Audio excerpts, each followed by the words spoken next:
You're listening to Witch Wednesdays, your weekly podcast source for all things witchcraft in the modern world. Join your hosts, Steph and Tara, every Wednesday morning as they dive into a new witchy topic.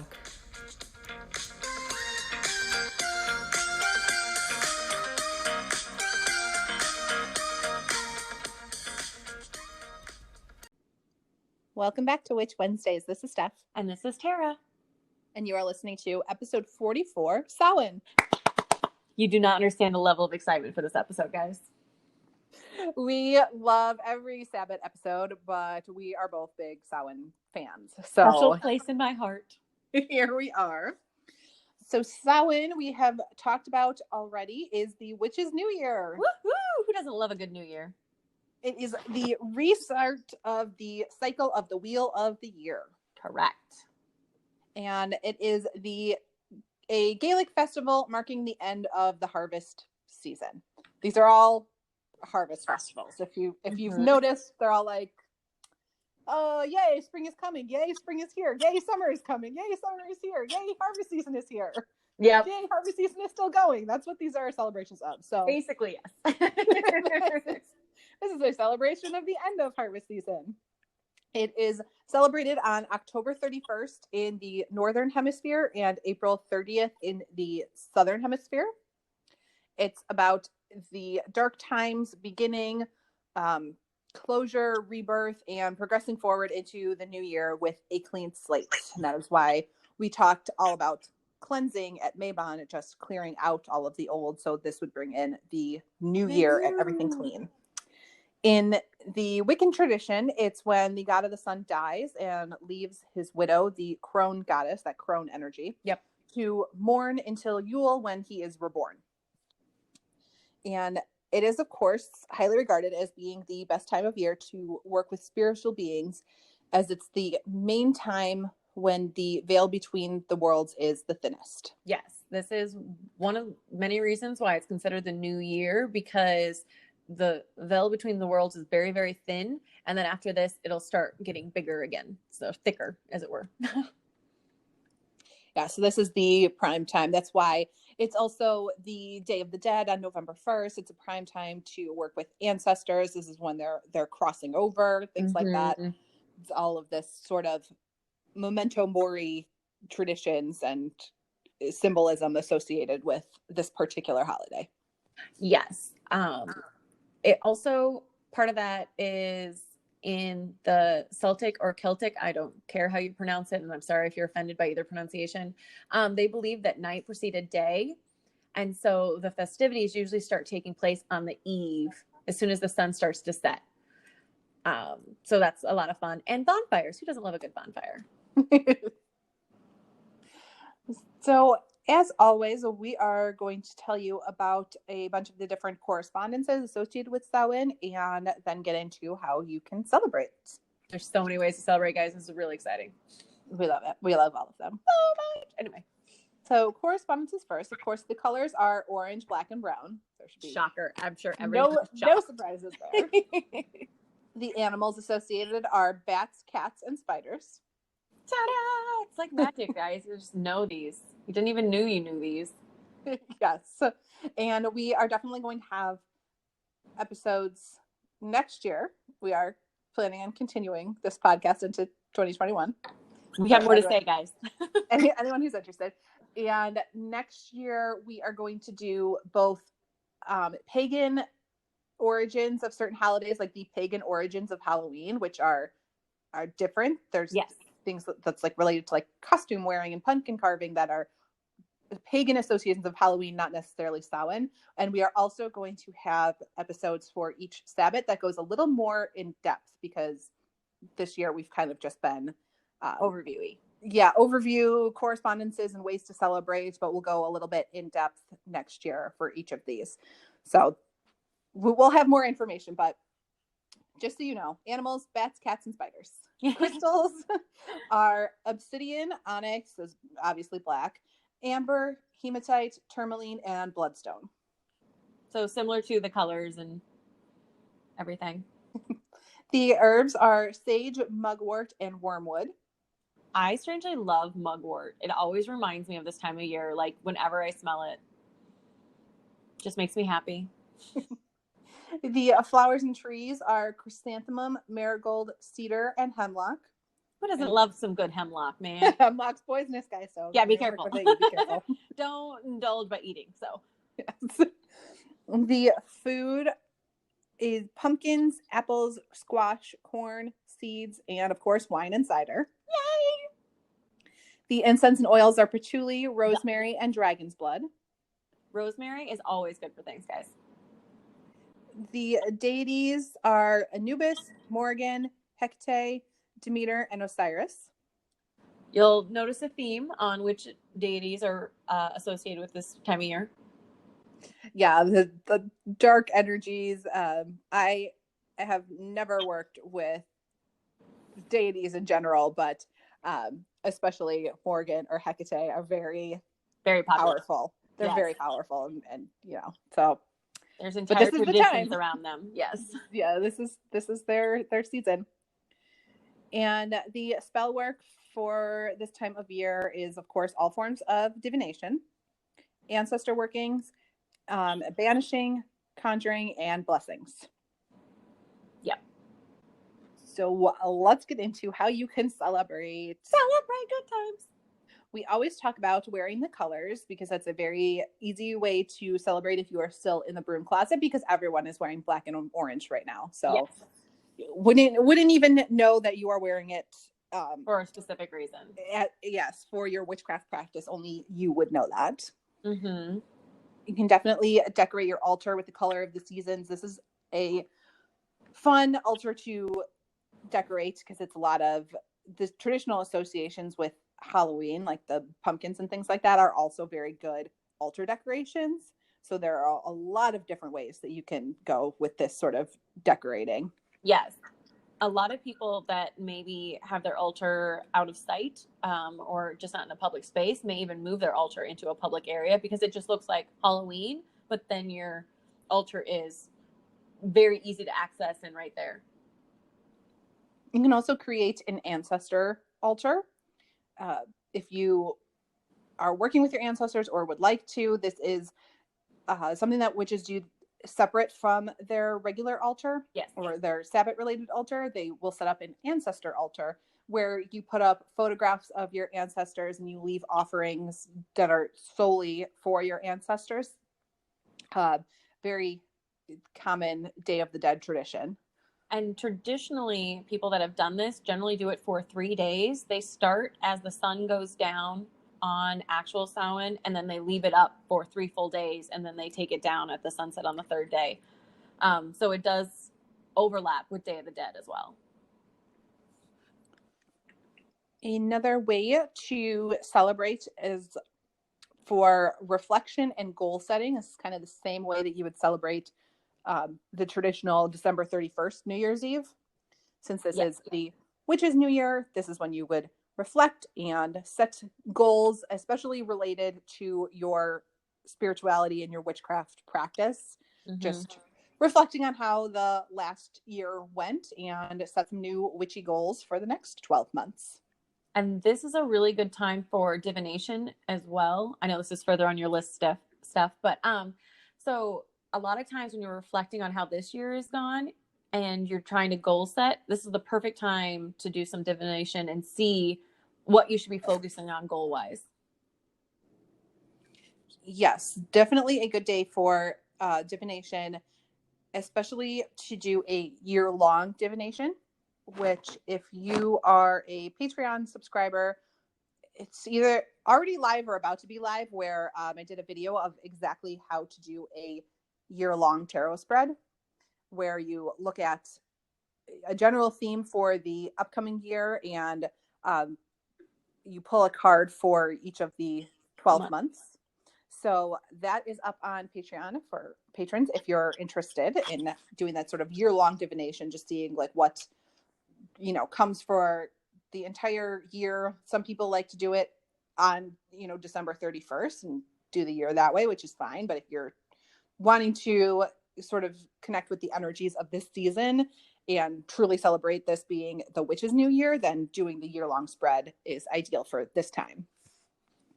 And I love a good New Year, so I don't have anything against people that celebrate hard on New Year's Eve, the traditional time. But this is also a really fun time, especially if you're just getting into the witchcraft, to really find what traditions work well for you and to just try new things because it's the new year. Why not? This is also a great time to get a psychic reading if you've ever been interested in that. And even if you are capable and do them for yourselves, it's always a lot of fun to see what another practitioner has to say. So if you have someone nearby, or they do offer a lot of online services nowadays because of COVID, this is a fun time to get a psychic reading from somebody else, either cards or palm readings, anything like that. It's tea. Tara loves her tea reading. I do. It's a lot. Yeah, it's a lot easier to connect with that sort of energy at this time of year. Yes, so much easier, guys. If you're just wanting to try it yourself, I would also recommend this is the time to try. Another fun way to celebrate, especially if you are in the broom closet, is to bake pumpkin or apple pie. You guys, I recommend this even if it's not a New Year's. We recommend this all year round. All year round. It's delicious. But these pumpkin and apple pie are obviously very associated with this time of year, so nobody needs to know that you are making it for witchcraft purposes. But it's very easy to bake your intention in, to do sigils in the pie crust, to use, certain ingredients that are associated with this time of year, this particular sabbat. So that's a great way to celebrate with other people, even if they don't know that you are a practicing witch. I always do, instead of an apple pie, I do an apple braided bread loaf. And then I carve the 5-pointed star into the overlapping bread, and it bakes up deliciously. I highly recommend. I'll try and find some photos from previous ones I've done. But I like to celebrate this with other people, whether or not they're Wiccan or witches. So that is a really easy, fun way. I usually bring it to like a Halloween party around this time, but I always bake it on the day. And then I just bring it to share with others because it's just a good Happy New Year kind of thing. Another way that people like to celebrate is to make a besom and or do a home cleanse. Ding, ding, ding, this is me. We talked lots about home cleansing, how to do it, and how to use a besom to do so. Obviously, brooms are traditionally associated with this time of year. Yes. And we talked about in that episode that we both like to use besoms in clearing out the energies and doing home cleanses. So this is a popular time to do it. We talked about doing it at Mabon, but a lot of witches also like to do this at Samhain or right before the actual day of Samhain. I like to do it right before, personally. Yeah, clear everything out. So if you haven't done one yet, this is also a good time. So traditionally, the holiday starts at sunset, and personally, I always do a house cleanse the day of, and then start my celebrations at sunset. So with a clean house. You can definitely carve pumpkins. Always. Do this always. Traditionally associated with Halloween and has a lot of pagan origins. We'll get into that next year. Pagan origins, guys. But a good way to celebrate. And you can always carve your sigils into your pumpkins, especially if you have a good protection sigil. You can carve that in and put it outside your house.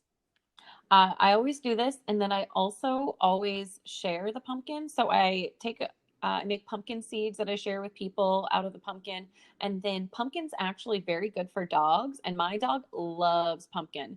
So when I'm carving, I always give him little pieces of the pumpkin, and he is so grateful. And then he has to have a bath because he's so dirty. I do like pumpkin carving, and I love it. I do it every year. Yeah, placing those outside. I love baking pumpkin seeds. I think that's a lot of fun. Witchcraft or not, I think it's a good thing to do in October. Well, one of the things that I love about kitchen witchcraft is you can easily share good fortune, well intentions, a little luck magic with your friends and family, whether or not they're witches, and it's always appreciated in food form. Like, Absolutely. no one's going to be like, I don't want your pumpkin seeds. That apple pie looks gross. Like, no, everyone's always happy. Oh, definitely. I'm going to do a protection pumpkin this year, adding that to my to-do list as of right now. I always do. So I like to do the traditional jack-o'-lanterns, but I always do protection runes and things carved into the bottom of the pumpkin or on the inside of the pumpkin where the candles sit.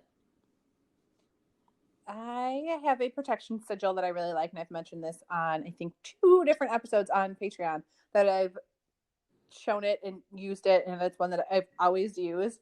And nobody, it's not mine. I did not make it. Nobody has guessed yet where it's from correctly. So I put that out on Patreon both times. I was like, if anybody knows what it is, let me know. But nobody has guessed correctly yet. So I have a guess, but patrons, get on there and check it out. I'll do a pumpkin of it too, and then you can let me know if you know where my protection sigil is from.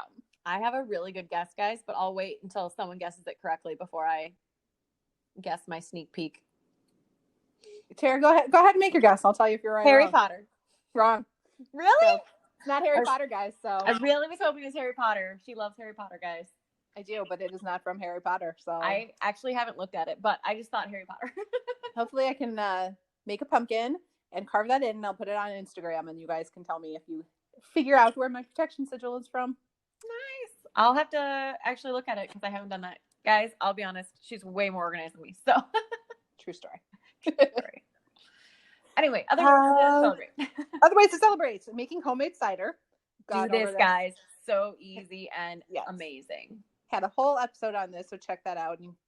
The recipes are up on the blog, witchwednesdays.com. So if you need to see that again to make your own homemade cider, definitely do that. And I shared mulled cider on Patreon. I did a moon cider for Mabon and mulled cider for Samhain that are both on our Patreon account. So if you want to check those out. And just so everyone's aware, you can make hard cider or soft cider. So this is a really good way to easily make it either family oriented or more adult oriented if you wish. And then all of our ciders recipes that we put up are pretty darn simple. Like, Absolutely. They're not super complex. So you can also make like a complex one, but a lot of the more complex ones have to sit a long time. So the ones we did are very fast and day of easy. Yes, exactly. Another traditional way to celebrate is hosting a dead dinner. So a dead dinner is where you make a feast. You also make extra food as offering to ancestors and spirits, and you eat in complete silence. Yep. As a way to connect with the spirits, your ancestors, the energies, and this is usually involving other people. So this is popular to do if you have if you're in a coven or you have just witchy friends in general, just to eat all together, but completely in silence. This is also, if you've celebrated Day of the Dead, this is where the idea of going to the cemetery and eating with your loved ones comes from. Dead dinner. Very interesting. Yeah. I know people that go to the cemetery and do, like, they set out a whole picnic for their lost loved ones. Yeah, it's very common. It is. It's very common. And the last thing we wanted to mention as a way to celebrate, but also just a nice thing to do, is placing white candles in windows. So I do this every year. I do this too. It's very common. This is a way to guide the spirits who are going into the spirit realm, guide them on their way home by placing white candles in windows. It's also a really nice way to just... So I really like how it looks as well, but the white candles in windows is a wonderful way to welcome in the new year. So if you really like this tradition, try doing it on the secular new year as well, or the traditional December 31st. And don't be afraid to use like fake candles, flameless candles, wax candles, like any kind of candle really works well for this. Yep, definitely. Which we will talk more about next week we have for you modern witchcraft tools on a budget, and they definitely include battery operated candles. Yeah, So, I like to leave them burning all night, and you cannot do that with a traditional candle, guys. No. Do not do that. It's really bad. Never leave a candle unattended. No. That is all we have for you this week for Samhain. We hope you have a excellent celebration. You know we will. Oh, always, guys. This is like literally my favorite holiday. It's one of the most popular Sabbaths, but there's a reason. Yeah. We are actually going to be together for this one. It is Hopefully. it is a full moon, which we talked about. So yes, it's a full moon on a Saturday, and it's my favorite holiday and Halloween. Yeah. My head it's going to be a guys. great day. Great for divination, great for ancestor work. It's going to be a very powerful day for all kinds of energies. So we hope that you celebrate at least one of the ways on this list, but definitely let us know. Share some photos of your celebration on Instagram. We will try to share ours throughout the day, because the plan is definitely that Tara will be here in Chicago with me for a Halloween party and for Samhain related activities. Yes. And it'll be really, really nice because she always reads my cards for me when I visit her. And this is going to be an awesome time to read cards. Yes. And we will show you what that setup looks like for sure, because I have decorated my house from top to bottom in Halloween, and I have an entire witch room. She does, guys. I will be reading tarot cards. She's been sending me like preview shots. I'm very excited. Yeah, so it'll be a lot of fun. So we're definitely going to share that on Instagram. So make sure you are following us. So Witch Wednesdays podcast. Yeah, it's going to be such a good one this year. And if you choose not to celebrate, that's completely your prerogative. But this is like a very special one because it's going to be the full moon. It's on a Saturday.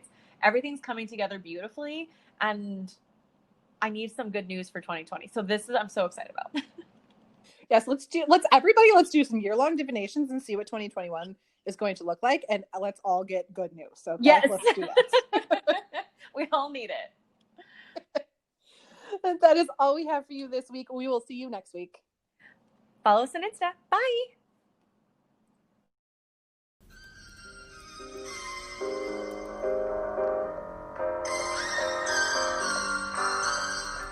Thanks for listening to Witch Wednesdays with Steph and Tara. Love our content? Consider donating at anchor.fm/witch-wednesdays to help keep our podcast up and running. Please leave us a voicemail on that same site if you have any questions or comments, and follow us on Instagram at Witch Wednesdays Podcast.